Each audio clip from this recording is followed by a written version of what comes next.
If you have a zoning that would allow for a greater density and you have space somewhere on the property to put additional units, or maybe you have like really big 3-bedroom units that you can cut up and make into 2 units from one, that can be a tremendous way to increase the value of your building by both rents as well as unit counts.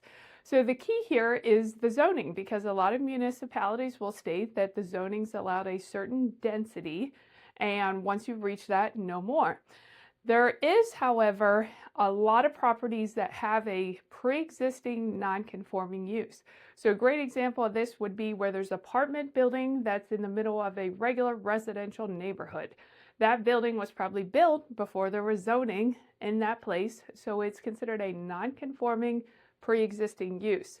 So what a lot of municipalities have is a section in their code that says a pre-existing use is allowed to continue or expand by a certain percentage. So some municipalities might say it's allowed to expand by an additional 50%. So if you have currently a 20-unit apartment building, maybe you're allowed to expand that up to 30.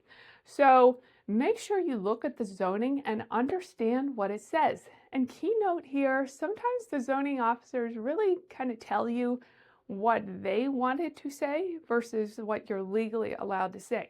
So if you're not comfortable navigating a zoning code by yourself, ask an attorney to review it on your behalf, because it would be well worth the money if you're able to expand that.